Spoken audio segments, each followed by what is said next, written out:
Hi everybody, I hope you're doing well. So for this video, I wanted to speak a bit about how acceptance works with Harm OCD. Now, when it comes to Harm OCD, it's one of the more taboo, arguably one of the more stickier themes because of the core fears and the whole thing about causing harm and being a bad person and how it can go against values and societal laws. It can be a theme that takes a lot of work to get under.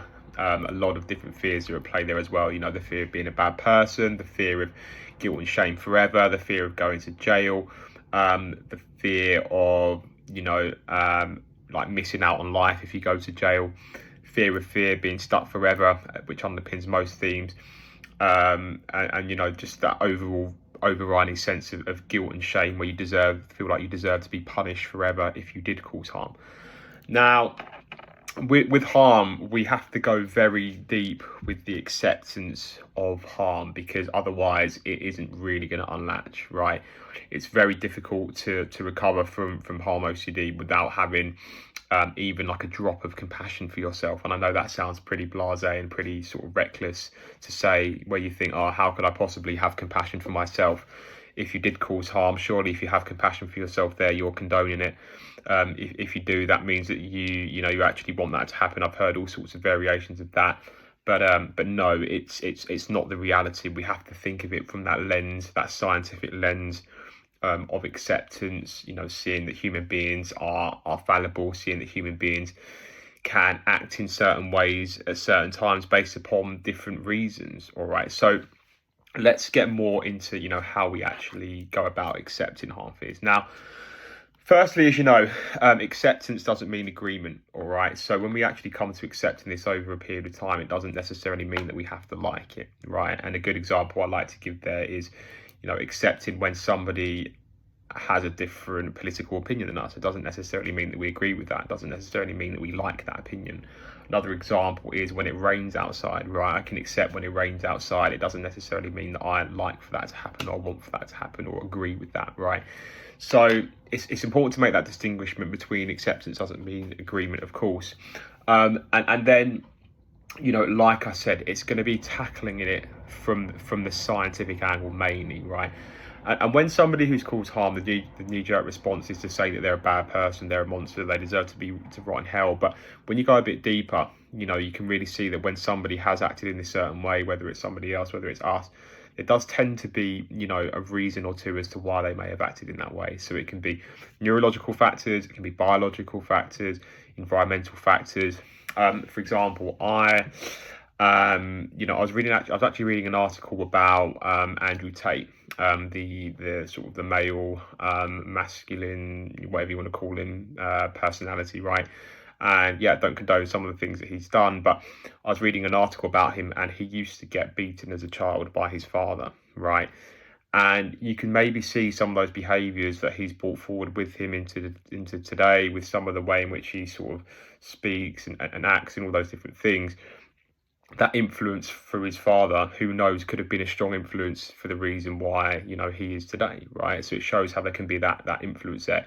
Another example is the Jeffrey Dahmer series on Netflix. He was a serial killer in America, and when he was in his mother's womb while she was pregnant, she was like on all different medications. She was an alcoholic, and didn't have the best sort of pregnancy and childbirth, in the broken home.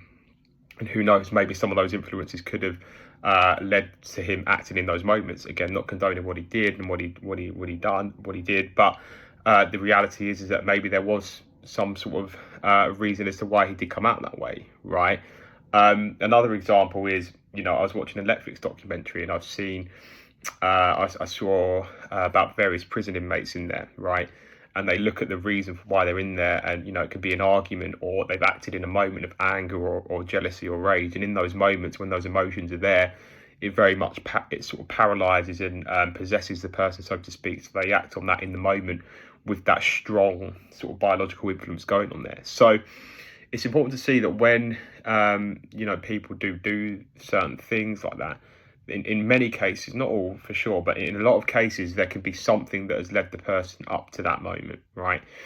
And it's important that we slowly try and understand that reality without liking it. All right. And with harm as well, it's important to remember. So just another angle of acceptance here. We are human beings, right? And we have evolved over millions of years, right? So we used to live back in the primal ancestral times, 2 million years ago, when we first started to evolve, and we were like living in sort of, so we just came out of trees or whatever, and we were living in like land, and we fought for territory, we fought for food, we fought for water, we fought for rival clans, we fought for resources, right? From other sort of human beings as well, and other sort of animals, right? So there was that tendency, to have that harm, right? Those harm tendencies were arguably instilled from a young age, just through the virtue of evolution, just through by default of evolution, right? So those are very much there with like early humans, and as we've evolved, you could say that the harm element in the brain does still exist within the human, right? Because you look all over the world, you see politics, you see wars, you can see all those angles where humans do still cause harm, and that predisposition and tendency is clearly still there, because otherwise nobody would cause harm. And it's just about seeing, well, arguably the brain and the biological factors in the brain that we've adopted or adapted from millions of years ago is still, in the driving seat. And that's why humans can act in certain ways. And it doesn't condone it, absolutely not. But it's just being realistic for what it is. You look down at our nails, for example, right? And you can see the evolution there from where we used to sort of climb trees, right? You can see, the nails, that's what they were designed for from our ancestors back in those times. So the human brain, it arguably isn't really cut out for 21st century living, right? When you get angry in the moment, or when that really stirs up in the brain in like an argument, or maybe something a bit more trivial, that biological mechanism does kick in there, and it's not necessarily needed, because it's not really going to benefit us today when there's no predators or there's no, sort of immediate dangers, but it is still there. That mechanism is still there. So that's why it's so important when it comes to actually acceptance of harm fears. It's important to try and see it from that angle of compassion in time. I'm also a fallible human. I'm also somebody that could have these traits. Just because I have if I have a doubting disorder, I'm not exempt from the realms of possibility of causing harm. If I did do that, of course I'll strive not to cause harm, but there can be certain factors that actually lead me to acting in that certain way. And it'd just be that process of, well, okay, if that did happen, how could I learn from that? How could I adjust from that? How could I adapt to that? And how could I try and push forward with my life? Because I guess with harm, there isn't too many positives that's going to come from it. Like if you did cause harm, you'd probably go to jail. You might harbour that sort of regret and that guilt for the rest of your life. You might face rejection from other people. Your job prospects might go out the window. So when you look at it from like the sense of like it's awful, I mean, well, yes, there's not many great outcomes that could come from that.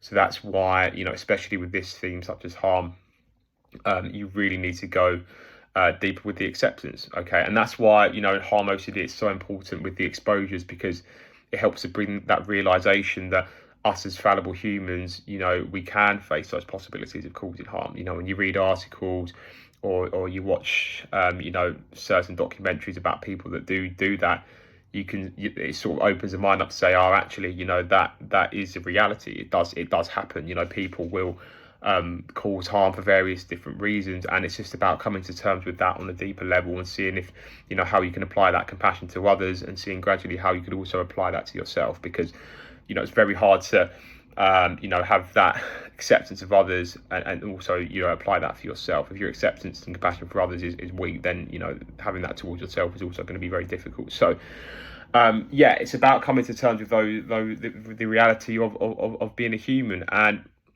like I said, it's acceptance doesn't mean agreement. It wouldn't be liking if you did cause harm, but it just takes out that chronic sort of sting, or that chronic suffering if you did cause harm, and it becomes more healthy. Because obviously, if we did cause harm, we still have that healthy level of guilt. Absolutely, we need the healthy guilt, we need the healthy shame, we need healthy levels of some of these emotions to help guide us through life and stop us from doing certain actions. But when it's at the chronic level, that's when it's going to be really, really disabling for us. And who knows, because you feel so chronically anxious or shameful about us, it might make us more likely to reoffend. So there can be a big element of fear here as well. What if the backdoor spite comes in? What if I stop feeling guilt and shame? What if I work on recovery and I don't feel anxious and I don't feel those emotions that I want to feel that tells me that I don't want to cause harm, you're going to have to run the risk there and realize that acceptance will apply either way if you did, with the absence or presence of symptoms or not. The principles of acceptance will still apply either way. So, yeah, with harm, and like I said, coming around with acceptance, it's trying to come at it from that angle of unconditional self and life acceptance, the angle of compassion, going very deep in terms of the actual the acceptance, seeing the various different angles that can actually lead us to acting in certain ways, realizing that we're not exempt from that possibilities as much as we maybe wouldn't like for that to happen, and yeah, that helps to really sort of offset that chronic suffering, the guilt and shame, fear of fear, being stuck forever in those sensations forever when it does come to breaking down harm fears.